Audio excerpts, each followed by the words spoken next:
अल्हम्दुलिल्लाह अल्हम्दुलिल्लाहिल हन्नानिल मन्नान अल्लज़ी खलक़ल इंसान वअल्लमहुल बयान वस्सलातु वस्सलामु अला रसूलिही सय्यिदिल इंसी वल जान व अला आलिही व अस्हाबिही ज़विल खैरि वल इहसान अम्मा बअद फ़अऊज़ु बिल्लाहि मिनश शैतानिर रजीम बिस्मिल्लाहिर रहमानिर रहीम लक़द जाअकुम रसूलुम मिन अनफुसिकुम अज़ीज़ुन अलैहि मा अनित्तुम हरीसुन अलैकुम बिल मुमिनीना रऊफ़ुर रहीम सदक़ल्लाहु मौलाना अज़ीम। बारगाह रिसालत में आप सल्लल्लाहु तआला अलैहि वसल्लम में एक बार दुरूद पाक का हदिया पेश करें। अल्लाहुम्मा सल्लि अला सय्यिदिना व मौलाना मुहम्मदिन मअदनिल जूदि वल करम व आलिही व अस्हाबिहिल किराम व इब्निहिल करीम व बारिक व सल्लिम सलातन दाइमतन सरमदन अबदा। आई नई हुकूमत सिक्का नया चलेगा, आई नई हुकूमत सिक्का नया चलेगा, आलम में रंग बदला सुबह शबे विलादत, हश्र तक डालेंगे हम पैदाइशे मौला की धूम, मिस्ले फारस नजद के किले गिराते जाएंगे, खाक हो जाएं अदू जलकर मगर हम तो रजा, दम में जब तक दम है जिक्र उनका सुनाते जाएंगे। अजीज़ा ने गिरामी वक़ार, आप तमामी अहबाब को सबसे पहले मैं इस अजीम साअत की मुबारकबादी पेश करता हूँ जो अल्लाह तबारक व तआला ने हमारी जिंदगियों में अता फरमाया है।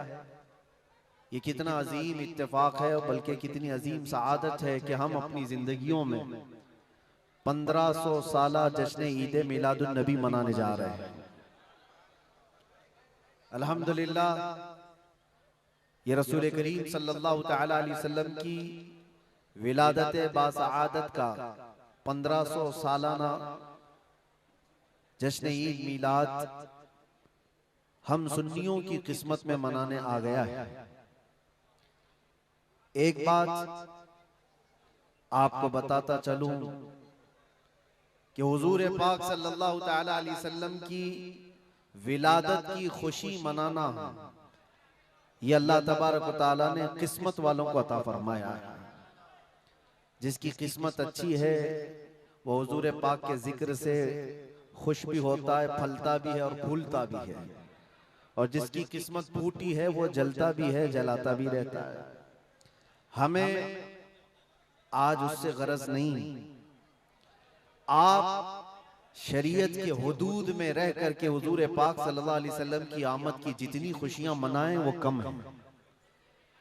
जितना हुक्म हमें दिया गया है उन सारी खुशियों के साथ आप लोग मियां साल भर में एक बार थोड़ी ना मीलाद मनाने की खुशी है, और एक साल ही नहीं, हमारा मसलक तो ये है कि इस साल ही ईद मिलाद नहीं मनाएंगे बल्कि हश्र तक डालेंगे हम पैदाइशे मौला की धूम, और बल्कि ये अपना अकीदा बना करके चलो दम में जब तक दम है जिक्र उनका सुनाते जाएंगे। और हो सकता है प्रोग्राम के लिए, स्टेज के लिए और फिर माहौल बनाने के लिए परमिशन लेना पड़ता हो, लेकिन हुजूर पाक का जिक्र करने के लिए किसी सुन्नी को किसी के परमिशन की जरूरत नहीं। आशिक रसूल उसका अकीदा तो ये है, मैं वो सुन्नी हूं जमीले कादरी, मरने के बाद मेरा लाशा भी कहेगा अस्सलातु वस्सलाम। हमारा तो ये तौर तरीका है। आज सुन्नियों की किस्मत में ये मीलाद की जो घड़ी आई है, सबसे पहले तो मैं गुजारिश करूंगा कि अल्लाह के नबी सल्लल्लाहु तआला अलैहि वसल्लम की बारगाह में वो खिराज अकीदत पेश करो कि ये तारीख बन जाए, बल्कि इस्लाम की तारीख का एक अजीम हिस्सा अभी इस साल आपको मिलने वाला है। पूरी इस्लामी तारीख में ये तारीख बनने जा रही है कि 1500 सालाना जश्न ईद मिलादुन नबी अल्लाह ने हम गुनहगारों को अता फरमाया है, और ये किस्मत नहीं है तो और क्या है मेरे अज़ीज़ों। लेकिन साथ में ये भी मैं आपको बता दूं कि हुजूर पाक सल्लल्लाहु तआला अलैहि वसल्लम की मीलाद की खुशी क्या ये कुरान और हदीस से साबित है भी कि नहीं है, क्योंकि अभी ये 10 दिन बचे हैं, 12वीं शरीफ को एक बात कान खोल करके सुन ले। मैं कुरान और हदीस की दलाइल की तरफ आता हूं बाद में, लेकिन एक बात वजाहत के साथ कहता हूं।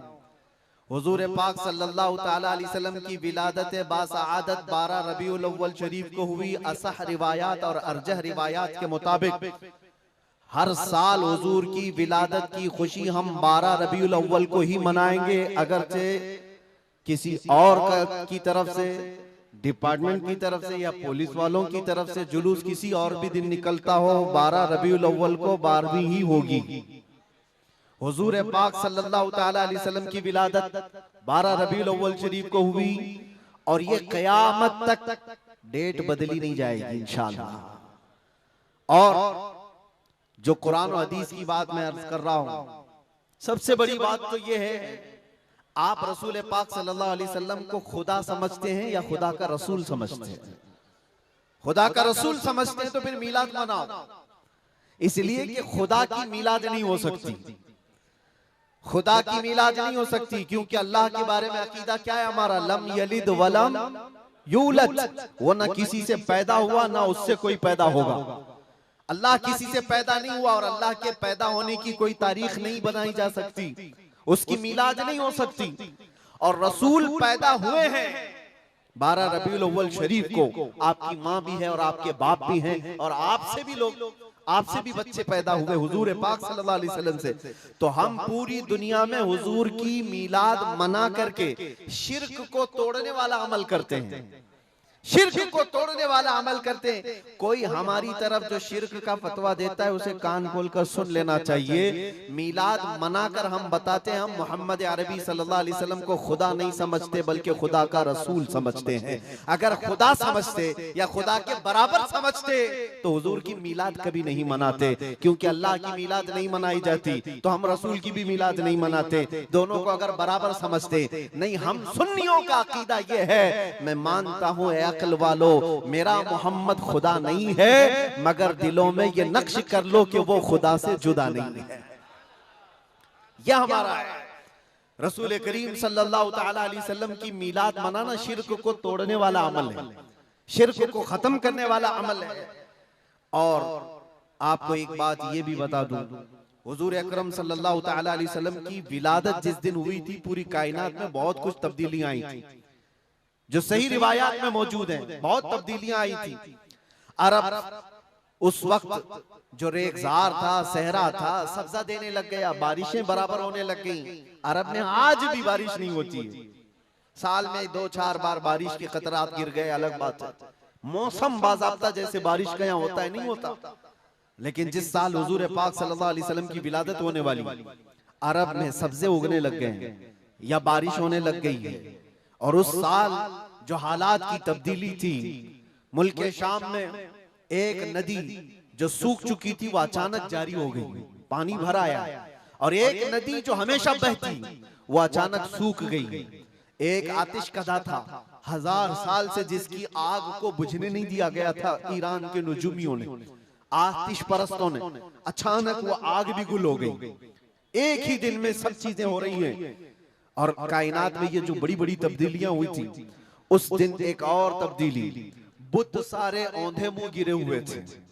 जो 12 रबीउल अव्वल शरीफ का दिन था, ये सही रिवायात से मैं बता रहा हूं, बुत औंधे मुंह गिरे हुए। लेकिन एक बहुत बड़ा मसला हुआ था जिसकी तरफ इमाम अहले सुन्नत फाजिल बरेलवी रहमतुल्लाह ताला अलैह अपने शेर में इशारा करते हुए फरमाते हैं, क्या एक बहुत बड़ी तब्दीली ये हुई थी कि मुल्क फारस का जो बादशाह है किसरा, उसका किला इतना मजबूत था कि उसकी हिफाजत के लिए 1 लाख फौजी खड़े रहते थे, सिर्फ किले की हिफाजत के लिए। और वो किला इतना मजबूत कि उनका दावा था, उनका चैलेंज था कि इसको कोई तोड़ नहीं सकता, इसको मिटा नहीं सकता। लेकिन 12वीं शरीफ का दिन या सुबह के वक्त अचानक किले के अंदर जलजला आया और दीवार फट गई। और ऐसी फटी कि उसमें से एक आदमी जा सकता है, आ सकता है। आज भी वो शक्शुदा दीवार के साथ किला मौजूद है इराक में, जिसको किलातुल किसरा कहा जाता है आज भी। अब आप अंदाजा करें 2000 साल से वो किला आज तक मौजूद है, तो उस वक्त कितना मजबूत रहा होगा। उस वक्त किले के अंदर जलजला आया, और तख्त उलट गया, दीवार में दरार पड़ गई, वो दरार आज भी मौजूद है। बादशाह हैरान और परेशान। दूसरे दिन सारे नजूमियों को बुलाया गया और पूछा गया कि ये क्या माजरा है कि इतना मजबूत किला कैसे ये टूट गया, या इसकी दीवार में शगाफ कैसे आ गई है। तो सारे नजूमियों ने अपने इल्म के मुताबिक जो नतीजा निकाला, बादशाह से कहा दर हकीकत ये जलजला आम जलजला नहीं है, ये तेरी दीवार का टूट जाना ये आम सी बात नहीं है। हमारा इल्म ये बता रहा है कि इस रुए जमीन पर अल्लाह का कोई नबी पैदा हुआ है जो तेरी सल्तनत को खत्म करने वाला है। एक बच्चा अरब में ऐसा आया है, आई नई हुकूमत, सिक्का नया चलेगा, आलम में रंग बदला, सुबह शबे विलादत। उस दिन जो हुआ था उसको इमाम अहले सुन्नत क्यों फरमाते हैं, वो एक दिन की बात है ना। हुजूर की विलादत हुई, फारस के किले में क्या हुआ, जलजला आया। हुजूर की विलादत इधर मक्का में हुई और मुल्क फारस में जलजला आया और किले के अंदर दरार आई। अब सुनो, आला हजरत कहते हैं हश्र तक डालेंगे हम पैदाइश मौला की धूम, यानी कयामत तक हम रसूलुल्लाह की मिलाद का जिक्र धूमधाम से मनाएंगे। इसका असर क्या होगा, फारस में तो देखा था किले में जलजला आ गया था, हुजूर के पैदाइश के जिक्र से ही किला हिल गया था। अब हम जब जब जिक्र करेंगे मिसले फारस नजद के किले गिराते जाएंगे, मिसले फारस नजद के किले गिराते जाएंगे। आज जिन लोगों के किले गिरते हैं या हिलते हैं वो जिक्र मुस्तफा से ही गिरते हैं, लेकिन उसका हमें कुछ असर नहीं होना चाहिए। खाक हो जाएं अदू जलकर मगर हम तो रजा, दम में जब तक दम है जिक्र उनका सुनाते जाएंगे। अजीजा ने गिरामे वक़ार, मैं बहुत छोटे से वक्त के लिए आपके पास आया हूं, लेकिन एक अजीम मैसेज देकर के कि मिलाद मुस्तफा सल्लल्लाहु अलैहि वसल्लम के मौके पर सारे सुन्नियों को ये चाहिए कि सिर्फ झंडे लगाने और कुमकुमे लगाने और बड़े बड़े नारे लगाने से ही ईद मिलादुन नबी का आप एहतमाम नहीं कर रहे हो, बल्कि हर सुन्नी आशिक रसूल को चाहिए कि वो इस मौसम में नहीं बल्कि पूरी जिंदगी उसकी है, लेकिन इस मौसम में खास तौर पर अपने नबी पाक सल्लल्लाहु अलैहि वसल्लम की सीरत तो पढ़ ले, मेरे आका सल्लल्लाहु अलैहि वसल्लम की बायोग्राफी मालूम हो जाए, हुजूर पाक की जिंदगी को समझ जाएगा। तो मेरे अजीजों, ये हवाओं के झोंकों से उसका कभी कुछ बाल बेका नहीं हो सकता। जो नबी पाक सल्लल्लाहु अलैहि वसल्लम को पढ़ा हुआ है वो तूफानों और आंधियों में अपना मजहब नहीं बदल सकता, वो लोगों की लालच पर अपना दीन का सौदा नहीं कर सकता। ये वही लोग हैं जो दीन के सौदा करते हैं जिन्होंने अपने नबी को नहीं पढ़ा। हुजूर पाक सल्लल्लाहु अलैहि वसल्लम को जिन आंखों ने एक बार देखा है वो सहाबा की जिंदगी तो देख लें, उनको खोलते हुए तेल में भी डाल दिया गया, मगर दामन मुस्तफा से हाथ हटाना तो दूर की बात है, जुबान पर लफ्ज लाना भी उन्होंने कभी गवारा नहीं किया। जानते हो, 3 भाई थे, ये कलयुगी में एक हिकायत लिखी हुई है, 3 सगे भाई थे, एक ईसाई बादशाह ने गिरफ्तार कर लिया, तीनों जवान थे, 20 से 30 साल के बीच में, और बादशाह ने कैद करके उनको सबसे पहले क्या कहा, तुम अपना दीन बदल लो, धर्म परिवर्तन कर लो, मोहम्मद अरबी सल्लल्लाहु अलैहि वसल्लम के जो कसीदे गाते हो छोड़ दो। लेकिन देखो, याद रखो, उसमें से जब बादशाह ने ये बात रखी तो उन्होंने कहा नहीं, हमारा दीन इतना सस्ता नहीं है कि हम तुम्हारी कैद में आते ही बदल डाले। उसने कहा अगर तुम बदल लोगे तो मैं तुम्हें अपने वजारत में, सिपाहियों में बड़े मनसब पर रखूंगा। नहीं माना, ठुकराया। बादशाह ने क्या कहा, इसकी सजा तुम्हें भुगतने के लिए तैयार रहनी होगी। तैयार। बहुत बड़े एक कढ़ाई में तेल को लाकर खोलते हुए तेल में उसमें से सबसे बड़े भाई को डालने का हुक्म दिया। बादशाह ने जैसे हुक्म दिया, जल्लाद आया और उन 3 भाइयों में से एक को उठाया और खोलते हुए तेल में डाल दिया। अंदाजा करो, मोमबत्ती पर अगर तुम्हारी उंगली भी लग जाए ना तो चमड़ी जल करके निकल आएगी, और पता नहीं कितने दिन तक इसकी जलन आपको होती रहे। लेकिन एक पकते हुए तेल में डाला जा रहा है, डाल दिया, जिस्म पूरा चरमरा गया। थोड़ी देर गुजरी, 2 भाई और मौजूद, दूसरे को बुलाया गया, देखा तुम्हारे भाई का हश्र क्या हुआ है, तुम अगर बादशाह की पेशकश को कबूल कर लो तो शायद तुम्हारी जान बच सकती है। दूसरे ने मुस्कुराया और कहा वही शायद उनकी ही जुबान थी जो बरेली से यूं आती है, जिंदगी ये नहीं किसी की किसी के लिए, जिंदगी है नबी की नबी के लिए। मेरे बड़े भाई को जलाने के बाद अब तो तुमने और भी मुश्किल कर दिया है फैसला। मैं इस बात के लिए तैयार हूं कि इससे बड़े तेल में भी मुझे डाला जाए, लेकिन जुबान पर मेरे मुस्तफा के दामन को छोड़ने वाली बात कभी नहीं ला सकता। दूसरे भाई को भी उठाया गया और खोलते हुए तेल में डाल दिया। दो भाइयों की शहादत हो गई जगह पर ही।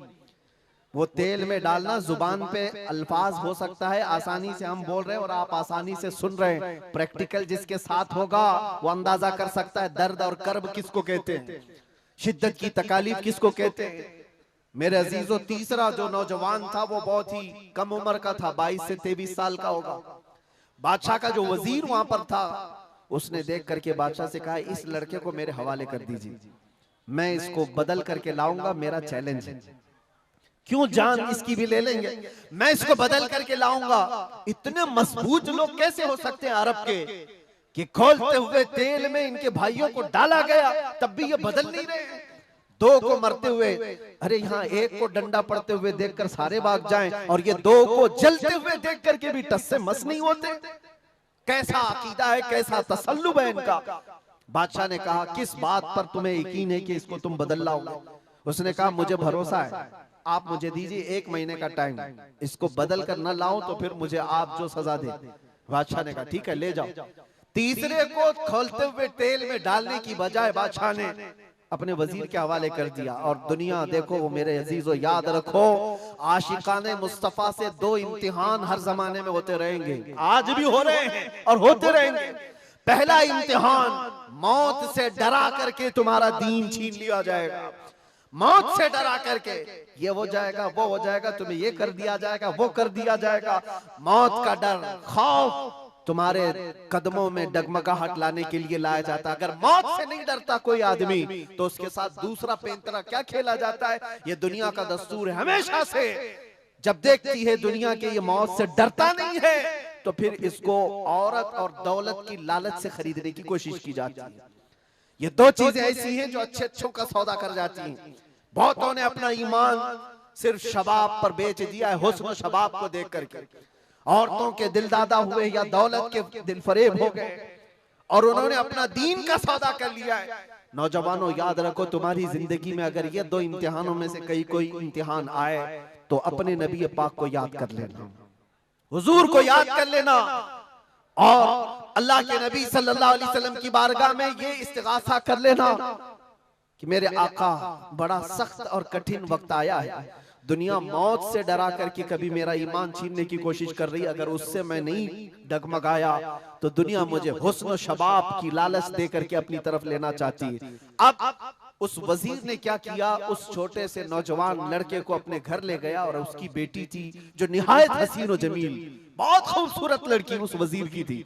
अपनी बेटी को बुलाया और कहा, बेटी तेरे लिए एक काम देता हूँ, 1 महीना हमको मिला है, इस नौजवान को अपनी मोहब्बत में, अपने हुस्न जमाल में लेकर के आजा, बादशाह सलामत से जो इनाम चाहे तुझे ला करके दे दूंगा। अपनी लड़कियां आशिकाने मुस्तफा को खरीदने के लिए कल भी भेजे जाते थे, आज भी भेजी जा रही है। हो सकता है बहुत सारी जगहों पर जो हमारे लोग मुर्तद होते जा रहे हैं, वो जो बच्चियां आज अपने दीन और ईमान का सौदा करके भागती हैं किसी गैर के साथ, और कहीं जा करके शादियां रचाती, वो ये समझती हैं कि ये कॉमन सी बात है। वो दीन बेचने वाले लोग हैं, उनका हिस्सा दीन इस्लाम में कुछ नहीं। कल कयामत के दिन देखना, तुमने अपने नफ्स की खातिर एक गैर मुस्लिम के साथ भाग करके निकाह किया, चाहे वो बेटी हो कि बेटा हो, अपने दीन से सौदा किया है और गद्दारी की है। कल कयामत के दिन मुंह तो अल्लाह को दिखाना है, हुजूर की शफाअत के बगैर तो कुछ होना नहीं है। देखना हश्र में जो हुजूर पाक सल्लल्लाहु ताला अलैहि वसल्लम के साथ तुम खड़े रहोगे कि हम खड़े रहेंगे, वो वक्त आने वाला है। उस नौजवान के साथ क्या हुआ, वजीर ने अपनी बेटी तो लगा दी, अल्लाह की पनाह मेरे अजीजों, हुजूर पाक का इश्क का एक कतरा भी जिसके दिल में आता है, ऐसी चीजें उसके पांव को नहीं डगमगाती, ना कभी उसका ईमान खरीद सकती हैं, ना उसके दीन का सौदा कर सकती हैं। वो लड़की रोजाना आती, रात के वक्त बैठ जाती, और ये नौजवान जैसी महसूस करता, मेरे कमरे में अकेले तन्हा रहने के बावजूद वजीर की खूबसूरत हसीन और जमील बेटी, जिसके निकाह के पैगाम बादशाहों के औलाद से आया करते थे, शहजादे निकाह का पैगाम भेजा करते, वो लड़की मेरे पास आकर बैठ जा रही है। नौजवान क्या करता था, मुसल्ला बिछाया और सजदे में गिर गया। जब तक वो उठती नहीं थी ये सर उठाता नहीं था। ये रात भर के सजदे इसके इसी तरह रहते। वो ऊँगती रहती, देखती रहती, इंतजार करती रहती और थक करके वापस चली जाती। महीना गुजरने को आया था मेरे अजीजों, उस नौजवान ने आंख भरकर एक बार देखा भी नहीं। और वो थक हार करके महीना खत्म होने के बाद उस नौजवान को मुखातब करके कहती है, ऐ नौजवान एक बार मेरे हुस्न को देख तो ले। मुझे देखने के लिए बादशाहों के बेटों की भी कतार लगती है, कई बड़े बड़े लोग पैसों के अंबार लगा सकते हैं मेरे हुस्न को देखने के लिए। एक तू है कि मैं आता हूं तो मुसल्ले पे गिर जाता है। उठ एक बार देख तो ले, मुझे अल्लाह ने कैसा हुस्न दिया है, कैसा जमाल दिया है, एक बार देख तो ले। उस नौजवान ने आंखें झपकाए बगैर, पलटे बगैर जवाब दिया कि ऐ खातून तू अपना ये हरबा इस्तेमाल करना बंद कर दे, ये तेरा काम मुझ पर चल नहीं सकेगा। वजह यह है जिन आंखों में एक बार जमाले मुस्तफा बस चुका हो उसको दुनिया का हुस्न कभी धोखा नहीं दे सकता, दुनिया का जमाल उसे खरीद नहीं सकता। वो खातून उठ गई और जवान की इन बातों से उसके दिल पर ऐसा वलवला तारी हुआ। वो खातून कहती है, ऐ नौजवान खड़ा हो जा, मैं तुझे खरीदने नहीं आई, मैं तुझे अपनी दामे फरेब में फंसाने नहीं आई, उठ जा, अब मेरी एक अर्जी सुन ले। नौजवान उठा और पूछा क्या अर्जी है। कहती है कि मैं अब तेरी मोहब्बत में गिरफ्तार हूँ, मैं चाहती हूँ कि तू मेरे दीन में ना आ बल्कि तू अपने दीन में मुझे दाखिल कर ले। जिसके हुस्न ने तेरी आंखों को ऐसा बाकमाल बनाया है कि तन्हा होते हुए भी कभी तूने मेरे हुस्न को नहीं देखा। मैं चाहती हूँ कि उस हुस्न के पैकर जमाले मुस्तफा की मैं भी दिलदादा हो जाऊं। उस नौजवान को उठाया और कहा, मुझे पढ़ा दे ला इलाहा इल्लल्लाह मुहम्मदुर रसूलुल्लाह। हर जमाने में आशिकाने मुस्तफा जो होते हैं, हर जमाने में जो आशिकाने मुस्तफा होते हैं वो दूसरों की छाप अपने ऊपर लेते नहीं हैं, बल्कि जहां जाते हैं अपनी छाप दूसरों पर छोड़ करके आते हैं। यही होती है जिंदगी आशिकाने मुस्तफा की। उस नौजवान ने उसे कलमा तैयबा पढ़ाया और उस खातून ने कहा, चलो यहाँ से निकलो, कुफरिस्तान से निकल करके हम निकाह करते हैं और साथ जिंदगी गुजारेंगे। तवज्जो चाहता हूँ, तवज्जो चाहता हूँ, ये मेरी बात को खत्म होने दो। ऐ नौजवानों, आज तुम्हें कोई बहकाने वाला, खोलते हुए तेल में डालने वाला नहीं है, उसके बावजूद तुमने पता नहीं अपने कितने घंटे ये सारे सोशल मीडिया पर आई हुई ऐसी हसीना और जमीलाओं के पीछे अपनी रातें बर्बाद कर डाली। तुम्हें पता नहीं ये आंखें अल्लाह ताला ने तुम्हें किस लिए दिए हैं। दुआ ये करो कुछ ऐसा कर दे मेरे किरदिगार आंखों में, हमेशा नक्श रहे रूए यार आंखों में। उन्हें न देखा तो किस काम की है ये आंखें कि देखने की है सारी बहार आंखों में। अजीजा ने गिरामी, उस नौजवान ने उस खातून की बात सुन ली और कहा, चलो मुझे इस जगह से, इस कैद से निकालो, हम ये शहर छोड़ देते, ये मुल्क छोड़ देते हैं। उस खातून ने उस नौजवान को आजाद किया और साथ लेकर चल पड़ी। शहर भी छोड़ दिया, बाहर निकल पड़े। रात का वक्त है, अचानक वो आधा रास्ता तय किए कि पीछे से घोड़ों के दौड़ने की आवाज आई। तवज्जो चाहता हूँ, एक फौज आ रही है और हिनहिनाने वाले घोड़ों की आवाजें आने लगी। दोनों डर गए। नए लोग हैं, नौजवान लड़का है, नौजवान लड़की है और शहर से भागे हुए हैं, दीन इस्लाम कबूल करके निकले हुए हैं।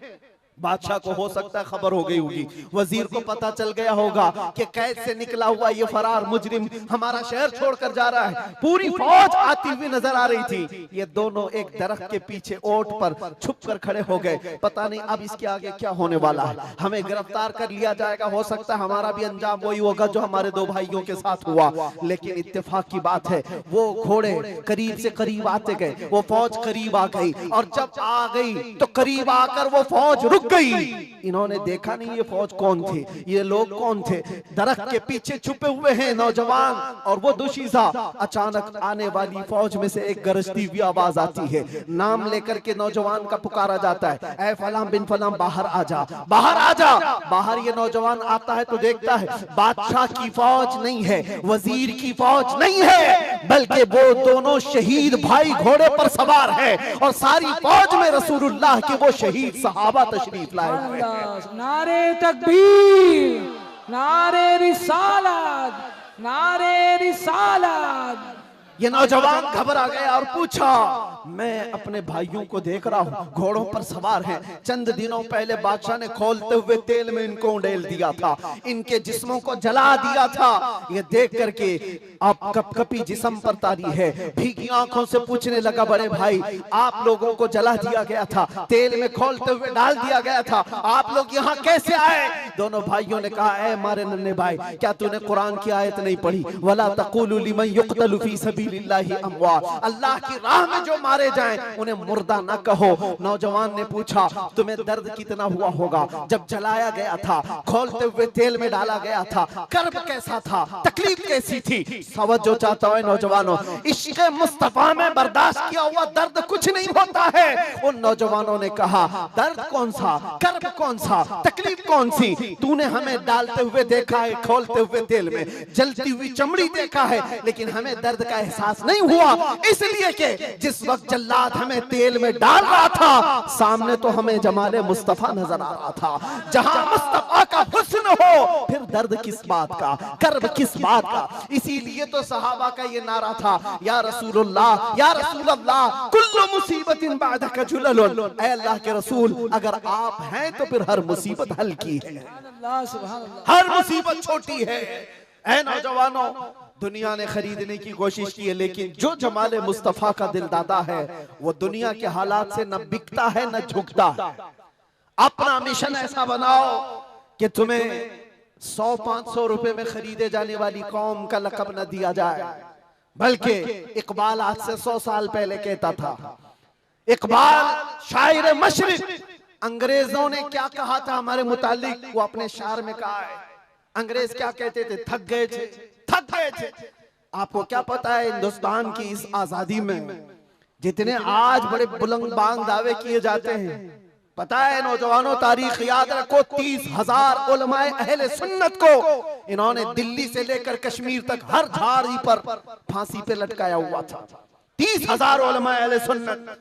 काला पानी की सजा अंडमान निकोबार में किसको दी गई थी? अल्लामा फजले खैराबादी, इनायत अहमद काकोरवी, जिनकी पीठ की हड्डी तोड़ दी गई थी, खड़े नहीं हो सकते थे।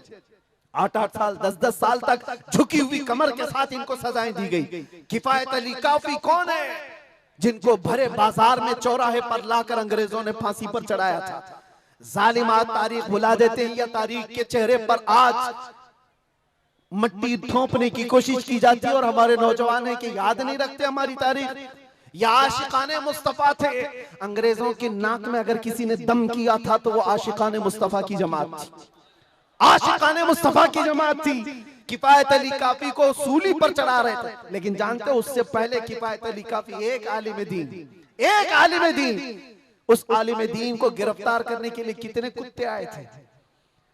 3,000 अंग्रेजों की फौज ने मिलकर के एक आलिम दीन को गिरफ्तार किया था।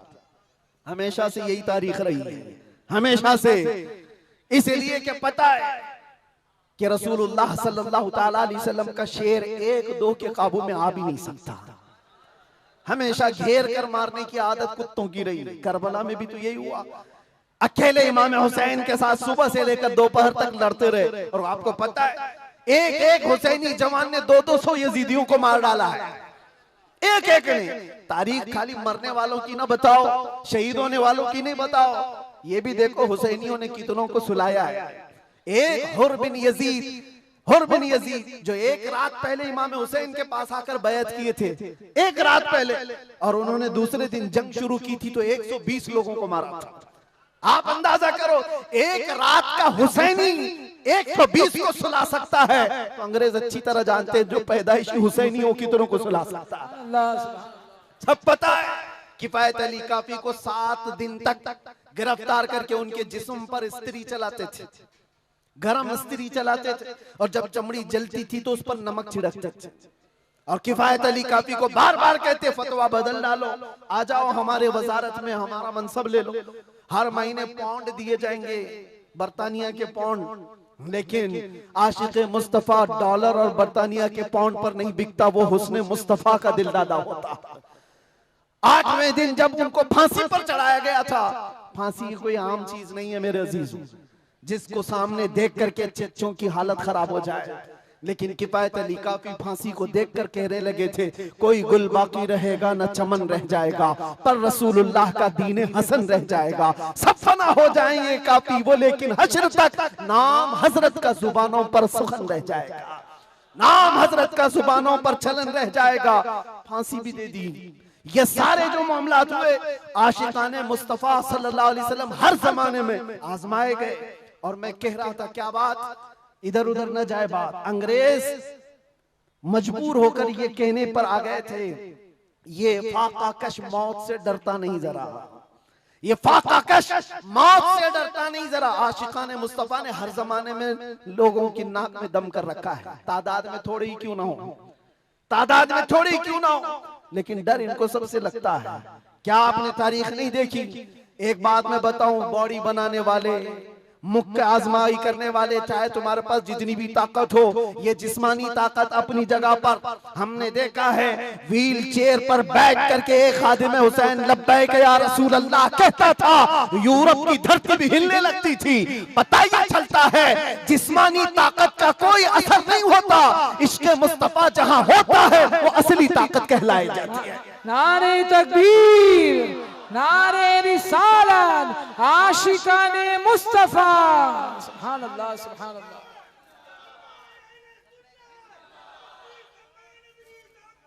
जिंदाबाद, अल्लाहु अकबर, आला हजरत, आला हजरत, आला हजरत, आला हजरत, अल्लाहु अकबर, या रसूल अल्लाह, जिंदाबाद, जिंदाबाद। मेरे अजीजों, बात सिर्फ इतनी है, यही मैंने एक साहब से पूछा था कि मियां तकरीरें बहुत होती हैं, भाषण भी बहुत होते हैं, क्या क्या नहीं कहा जाता। हमने खाली कुछ देर की खामोशी ही तो कहा था। खामोशी कहना क्या इतना बड़ा जुर्म बन गया? वो तो आप सबको भी पता है कहां कहां से हमारे जुलूस निकाले गए, कहां कहां का क्या क्या देखा। बहरहाल मैं वो दास्तानें बताने नहीं आया हूं, लेकिन इतनी बात मुझे आज भी एहसास दिलाती है, ये अल्लाह का करोड़ा एहसान है, तुमने मुझे हथकड़ियां पहनाई है, घुमाया, जहां भी रखा, जिस तरह भी रखा। 8 महीने क्या 8 साल रखते या 80 साल अगर उम्र होती तो रखते, इससे फर्क नहीं पड़ता। डर तो ये था कि चोरी में नहीं ले गया, डकैती में नहीं ले गया, रेप में नहीं ले गया, मर्डर में नहीं ले गया। दुनिया को तुम्हें बताना पड़ेगा इस आलिम को क्यों ले गया, तो तुम पुकार करके यही कहोगे इश्क़ मुस्तफा की बात करता था इसलिए ले गया। सुभान अल्लाह, लब्बैक लब्बैक लब्बैक या रसूल अल्लाह, लब्बैक लब्बैक लब्बैक या रसूल अल्लाह, लब्बैक लब्बैक। हमारा जुर्म यही तो है, दुनिया को तुम्हें बताना होगा क्या जुर्म किया था, अपनों को भी बताओ और दूसरों को भी बताओ। इसलिए मेरे अजीजों, कई मर्तबा ऐसा हुआ कि हमने अपने साहबों से पूछा भी था कि बात क्या है, छोटी सी बात को इतना ज्यादा क्यों बनाया गया। उन्होंने कहा बात छोटी है, लेकिन हमको ऐसा लग रहा है कि कई सालों से जो मरे हुए वो भी खड़े होने लग रहे हैं, कई सालों से जो सोए हुए हैं वो भी उठने लग रहे हैं। हम नहीं चाहते कि इस तरह का माहौल बन जाए, लेकिन याद रखना मेरे अजीजों, इश्क़ मुस्तफा पर बात करना, इज्जत मुस्तफा का चर्चा करना, अगर ये जुर्म है तो ये जुर्म मौत तक 1000 बार हम करते रहेंगे, 1000 बार करते रहेंगे। इसलिए कि इससे कोई समझौता नहीं। हाँ, हम कानून के खिलाफ कोई बात नहीं करते। अगर अपने नबी पाक की इज्जत की बात करना जुर्म है तो ये जुर्म तो हम करते ही रहेंगे, ये करता रहे, हर नौजवान भी करेगा। नाम मुस्तफा लेना कोई जुर्म नहीं है, हुजूर की इज्जत की बात करना कोई जुर्म नहीं है। लेकिन एक साहब ने कहा, मुझसे कहा कि मुफ्ती साहब आप बयान करो, जितना करना है अपने नबी की तारीफ करो, जो करना है करो, लेकिन आप ये दूसरों को कुत्ता क्यों बोलते हो, ये सारी चीजें क्यों कहते हो। मैंने कहा अगर आपकी माँ को कोई बदकार कह दे, आपकी माँ को कहे कि बदकार है, तो आपको कैसा लगे। तो वो खड़े हो गए, कहा मेरी माँ को क्यों मिसाल में ला रहे हो, आप मेरी माँ के बारे में मिसाल क्यों दे रहे हो। मैंने कहा अभी तो मिसाल ही दिया, गाली नहीं दिया, खाली मिसाल, सपोज, एग्जाम्पल, इस पर आप इतना भड़क गए। याद रखो मेरे अजीजों, आप अपनी माँ से जितना मोहब्बत करते हैं, करोड़ों माँ से ज्यादा एक सुन्नी आशिक रसूल अपने नबी से मोहब्बत करता। हमारी जाने कुर्बान उस नबी पाक की जात पर। आप रुए माजना में मुस्तफास, आप क्या समझते हो दुनिया में जो इज्जत है वो हमारी टोपी दाढ़ी से है, हमारे जुब्बे कुब्बे और हमारे रंगो नस्ल से है। हमें इज्जत हमारे रंगो नस्ल और हमारे नाम और नमूद, हमारे इल्म और हमारे मनसब, हमारी पगड़ी और हमारे जुब्बे नहीं दिलाते। हमें जो इज्जत मिलती है वो किस बात पर? जब तक बिके न थे तो कोई पूछता न था, या रसूल अल्लाह तुमने खरीद कर हमें अनमोल कर दिया। ये नाज ये अंदाज हमारे नहीं होते, झोली में अगर टुकड़े तुम्हारे नहीं होते, जब तक के मदीने से इशारे नहीं होते, रोशन मेरी किस्मत के सितारे नहीं होते। बेदाम ही बिक जाए ये बाजार नबी में, इस शान के सौदे में खसारे नहीं होते।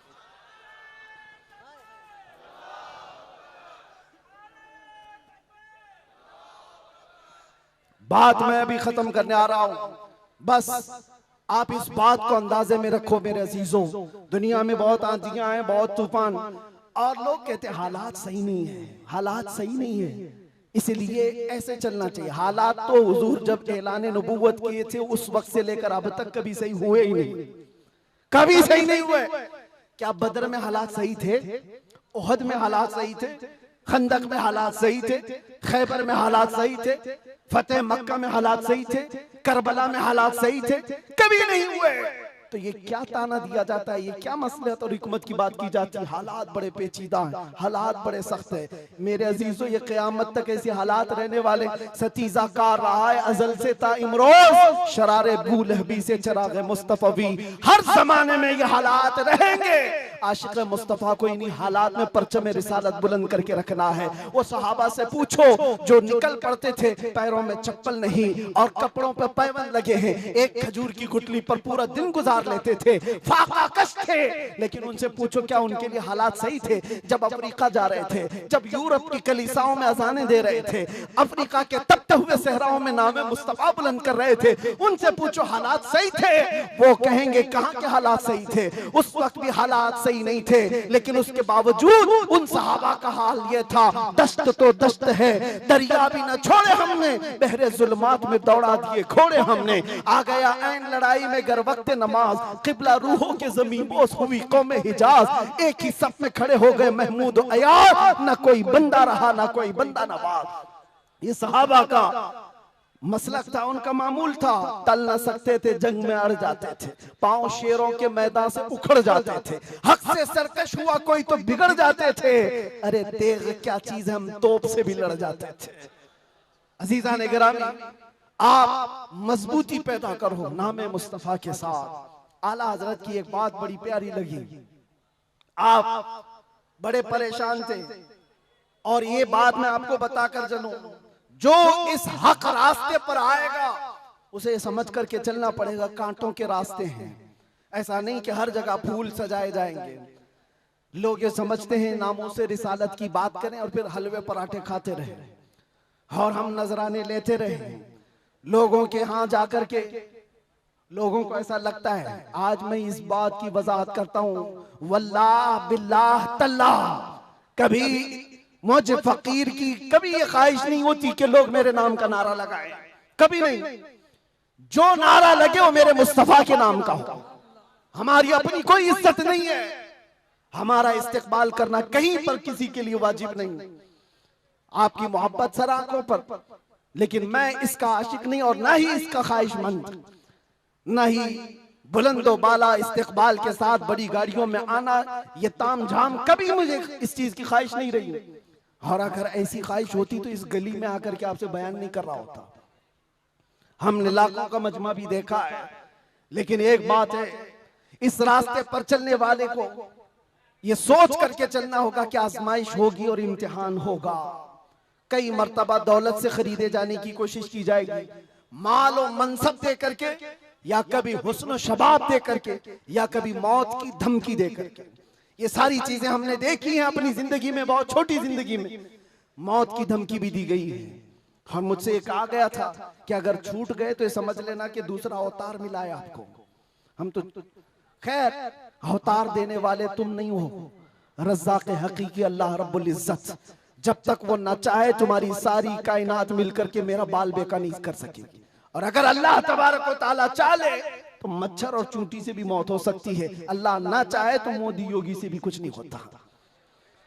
अल्लाह अगर ना चाहे, अल्लाह अगर ना चाहे फिरौन और नमरूद से भी कुछ नहीं होता। और अगर अल्लाह चाह ले तो मच्छर से नमरूद भी मर सकता है और पानी से फिरौन भी हिलाक हो सकता है।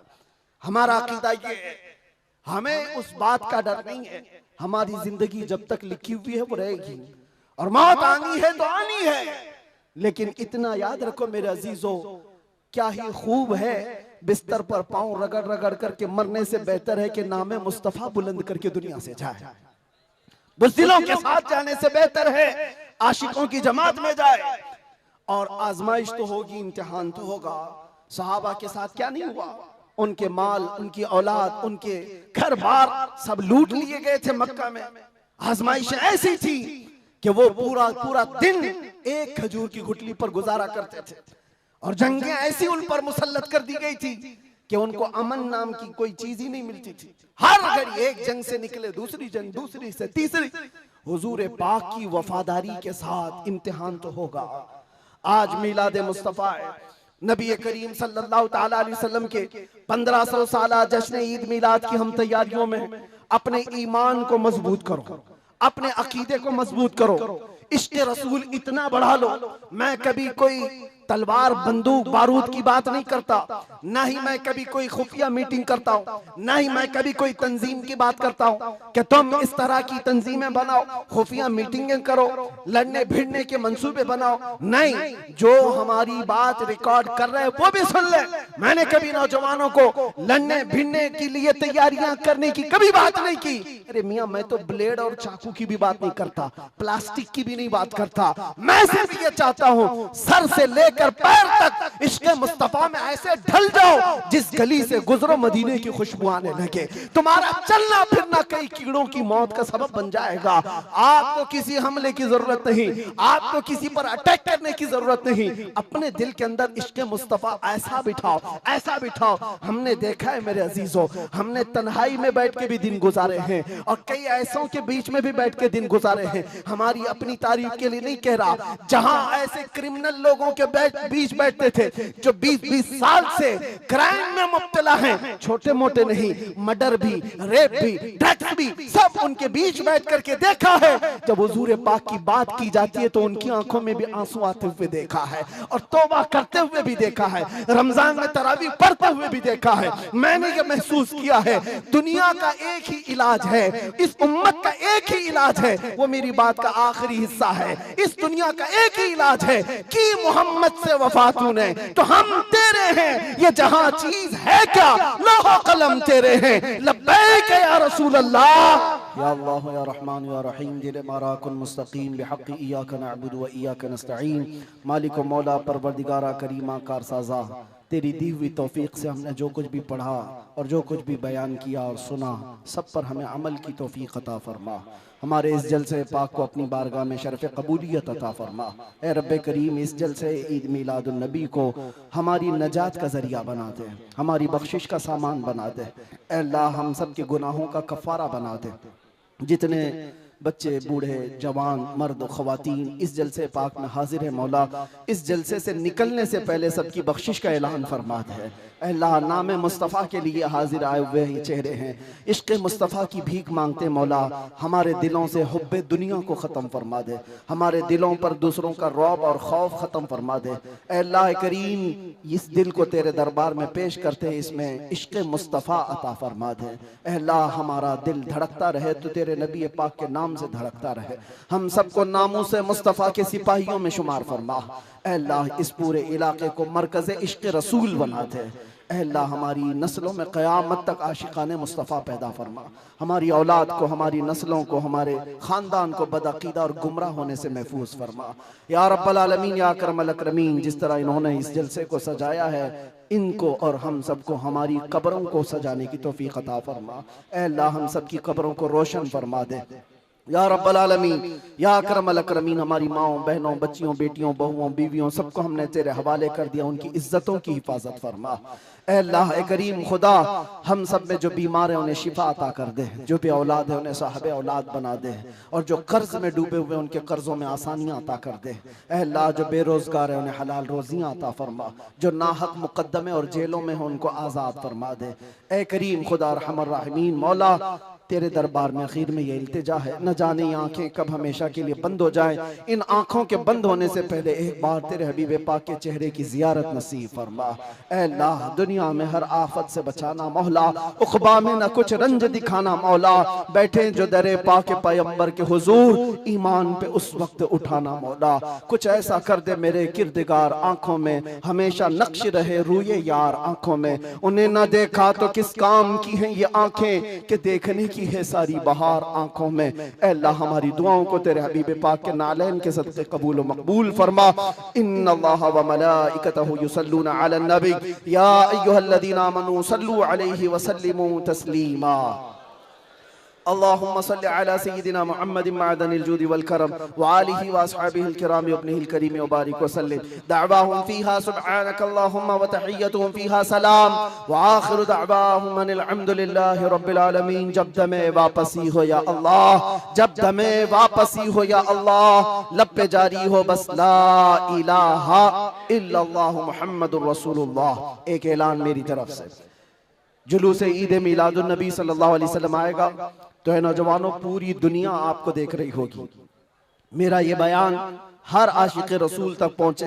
पूरी दुनिया उस वक्त आपके चलने फिरने के अंदाज को देख रही होगी।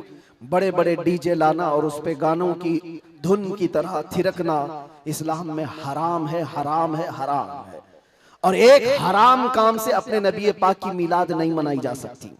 याद रखो, तुम अगर अपना एंटरटेनमेंट करना चाहते हो तो किसी और जगह जाकर करो, मिलाद मुस्तफा को बर्बाद ना करो।